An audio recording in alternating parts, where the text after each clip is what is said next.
본문 말씀을 통해서 영적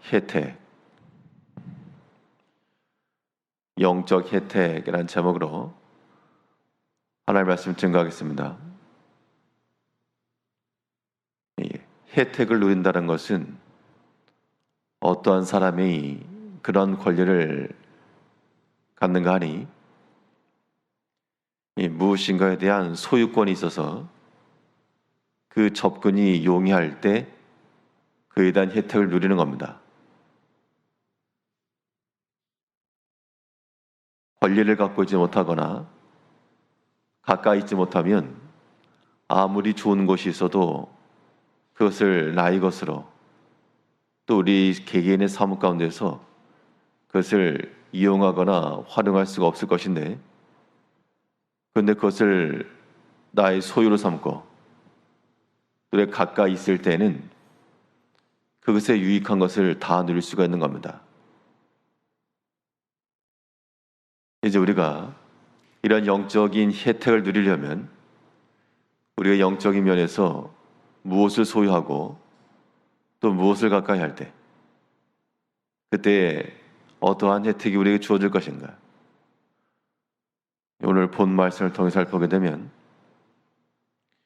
이런 영적 혜택이라고 하는 것은 우리가 믿음을 소유하고 하나님을 소유할 때 일어나는 겁니다.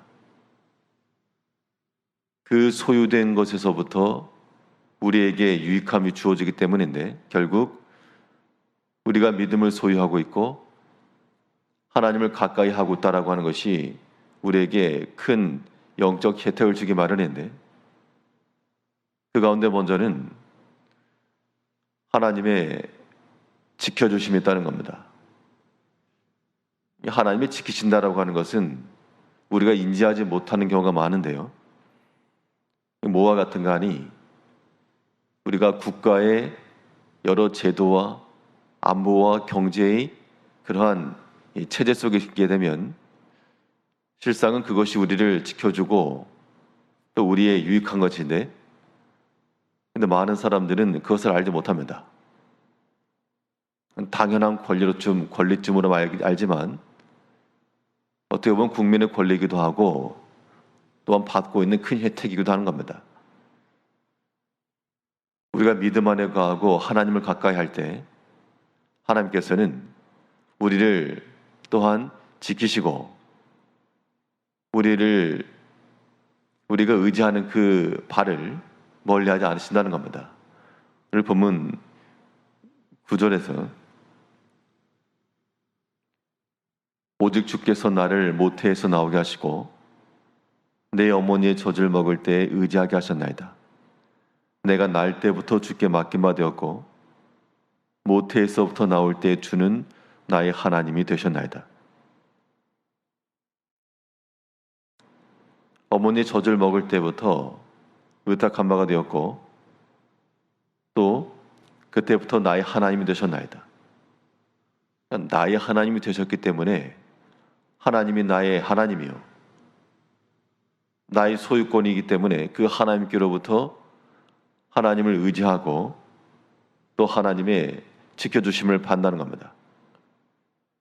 평상시 때에는 하나님이 지켜주신다라고 하는 것을 인지하지 못해도 우리가 어떤 위기 가운데 있을 때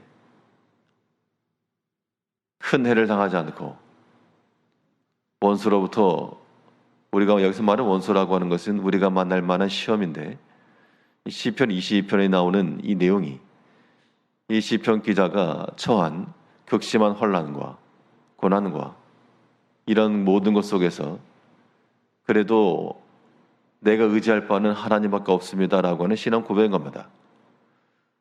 그 앞을 보게 되면 사람들이 하는 말이 6절에서부터 나는 벌레요 사람이 아니라 사람의 비방거리요 백성의 조롱거리니다. 나를 보는 자는 다 나를 비웃으며 입술을 삐죽거리고 머리를 흔들며 말하되 그가 여호와께 의탁하니 구원하실걸, 그를 기뻐하니 건지실걸 하나이다. 이러한 영적인 상황 가운데서 내가 하나님을 의지하고 하나님을 믿노라 그러는데, 근데 주변에 있는 사람들이 말하기를 어디 한번 그 믿음 가지고 잘 살아보거라. 하나님이 도와준다고 하니까 그 믿음 갖고 한번 살아라.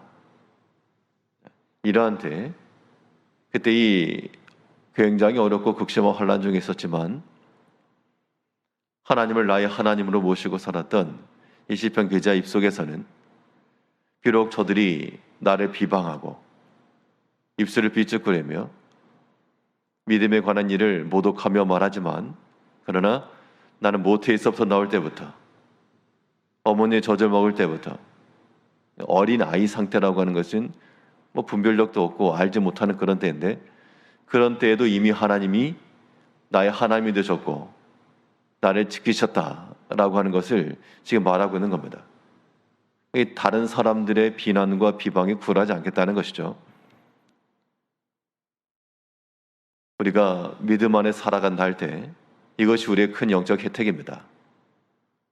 많은 시험이 일어나서 우리를 도전하기도 하고 낙담케도 하고 또한 소망을 잃어버리기도 하고 도무지 감사한 것을 찾을 수 없는 이러한 때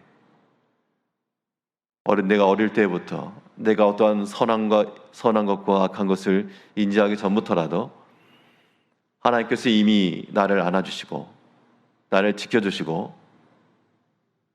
이 모든 것을 우리가 믿고 나아갈 때 우리에게는 영적인 안전함이 있는 겁니다. 하나님이 지키셨다라고 하는 것은 내가 무엇인가를 하지 않았어도 하나님께서 내게 우산을 씌우셔가지고 해를 받지 않고 시험 가운데 빠지지 않고 우리가 모든 악한 것에서부터 벗어날 수 있는 그러한 힘이 된다는 겁니다. 이것이 마치 우리에게 어떤 소극적인 면이라 그러면 하나님을 가까이 하고 믿음을 소유했을 때 우리에게 주어지는 또 영적 혜택이 하나님께서 우리에게 적극적인 도움이 되신다는 겁니다. 믿음을 가지고 하나님을 가까이 하는 사람들에게서만 나타날 수 있는 특권인 겁니다. 하나님께서 우산을 씌우셔가지고 해를 당하지 않게 하시는 것도 큰 은총이요. 또는 하나님께서 우리에게 도움을 더하셔서 그것을 이기게 하시고 지나게 하시는 것도 큰 은총이요 혜택인 겁니다. 오늘 본문 11절에서는 나를 멀리하지 마옵소서 환난이 가까우나 도울 자 없나이다. 내게 환난이 있어서 나를 도울 자가 없지만 그러나 이 말 속에는 하나님 나의 도움이 되셨고 또 되실 것을 믿고 있는 그 믿음에서 나온 겁니다. 하나님이 나의 하나님이시기 때문에 비록 사람들은 비방하고 그 가운데서 내가 벌레와 같은 약함과 무기력함과 수치 가운데 있으나 그러나 내가 하나님을 놓지 않고 하나님을 의지함으로 이제 하나님이 나의 도움이 되실 것입니다 라고 하는 이 믿음입니다. 우리가 어떤 일을 이루어 나간다라고 하는 것은 내 힘과 능력으로 하는 것이기도 하고 또 그것을 가능케 하시는 우리의 힘을 더하시는 하나님의 도움으로서 가능한 겁니다. 그래서 우리에게는 이러한 양자가 다 필요한 겁니다. 하나님이 지켜주신 것에는 특별한 해로움도 없고 다침도 없고 그런데 그것이 하나님이 지켜주셨으니까 다침이 없는 겁니다. 우리가 매일같이 참으로 어려운 긴박한 때를 살아가는데 하나님이 지켜주니까 사고 없이 살아가는 겁니다. 그것이 우리에게는 하나님께서 나를 지키시는 그런 혜택으로 알아야 되고요. 그래야지 하나님 앞에 감사할 수 있습니다. 또 우리가 헤쳐나가는 여러 가지 일들에 대해서도 여러 가지 생계의 문제나 믿음의 일이나 또는 여러 가지 봉사의 일이나 이것들도 내가 한다라고 생각하게 되면 자기 어깨가 올라가고 나의 입술에 힘이 생기기 마련인데 우리는 하나님이 주신 힘으로 감당하는 거니까 여긴 자랑할 거 없고요. 또한 하나님께서 하게 하신 거니까 우리는 온전히 순종하면서 생각이 되는 겁니다. 그러면서도 그 믿음의 쑥을 하면서도 하나님께서 감당할 수 있는 힘을 주신 것을 인하여 또한 지혜롭게 감사하는 것이죠. 이것이 믿음 안에 살아가는 하나님을 소유한 자들에게 주어지는 은총이요, 큰 혜택인 겁니다. 우리가 어떤 혜택을 누린다 할 때 그런 권리를 가지고 오지 못하면 부러울 겁니다. 그러나 그런 권리 가운데 있는 사람들은 감사한 거죠. 또한 자랑이 되는 겁니다. 우리가 세상의 것으로서 무엇인가를 내놓을 건 없어도 이제 우리는 믿음을 소유한 자요, 하나님을 가까이 하여 그 하나님이 나의 하나님이 될 때 우리는 하나님 안에서의 모든 영적 풍성함의 혜택을 누릴 수 있는 겁니다. 하나님의 지키심과 보호하심 아래서 우리 모든 일에 있어서 적극적인 면이나 소극적인 면이나 모든 걸 다 통틀어서라도 하나님께 나를 지켜주시고 있고 또 힘을 주시고 있다. 이 믿음 안에서 어떤 시험이라도 다 이겨낼 것이며 크고 작은 모든 문제들을 또한 잘 감당하여 하나님께서 이기게 하시는 그 승리의 삶을 살아갈 수 있는 성도님들이 되시길 바라겠습니다. 기도하겠습니다.